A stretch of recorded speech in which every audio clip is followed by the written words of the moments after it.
Samajwadi party के राष्ट्रीय अध्यक्ष एवं पूर्व मुख्यमंत्री श्री अखिलेश यादव ने कल प्रयागराज में महाकुंभ के अवसर पर संगम में आस्था की डुबकी लगाई। सूर्य को अर्घ्य दिया और 11 संकल्पों के साथ 11 डुबकी लगाई।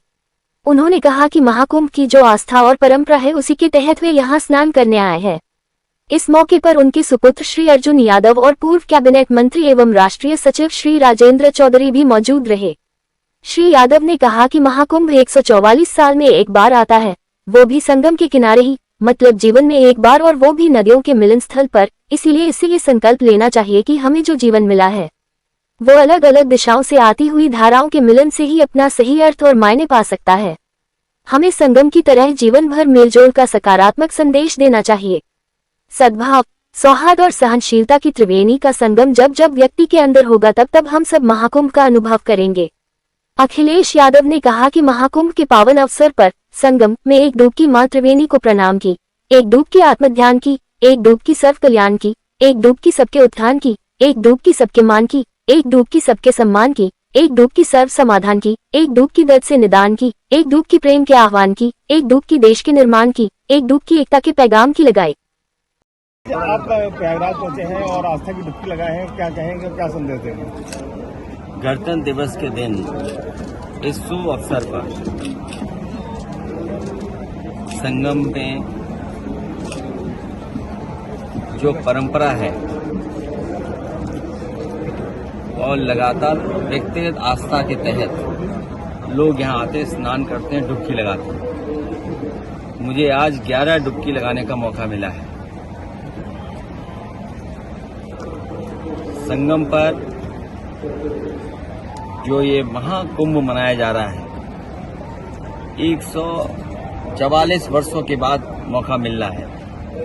आज के दिन यही संकल्प लेते हैं कि सौहार्द रहे, और भगवान से यही कामना है, सौहार्द रहे, सद्भावना रहे और सहनशीलता के साथ हम लोग आगे बढ़ते रहें। जनता की भलाई के लिए, जनता का कल्याण हो, ऐसा संकल्प, ऐसा हमारा मानना है। अभी आप ये बड़ा आयोजन है, और मुझे याद है कि जिस समय समाजवादी सरकार थी उस समय भी महाकुंभ करने का मौका मिला था। 12 साल के बाद जो कुंभ हुआ था वो करने का मौका मिला था। उस समय चीफ सेक्रेटरी और संबंधित विभाग जितने भी थे, और हम लोगों को जो कम संसाधन में आयोजन करने का मौका मिला था, उस समय के तमाम स्टडीज ये कहती हैं, जो हार्वर्ड जैसी यूनिवर्सिटी ने स्टडी की थी, और पूरा का पूरा कुंभ कहां से परंपरा शुरू हुई है।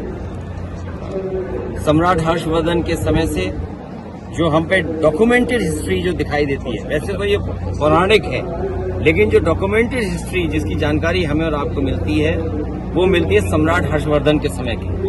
जिस समय से ये कुंभ हुआ है उसको पूरा डॉक्यूमेंटेड किया है, और यही इस कुंभ की खूबसूरती है कि जो रिवर का कन्वर्जेंस है, तीनों नदियों का जो कन्वर्जेंस है वो हमेशा अलग होता है। यही इसकी खूबसूरती है, और बिना प्रचार के लोग यहाँ व्यक्तिगत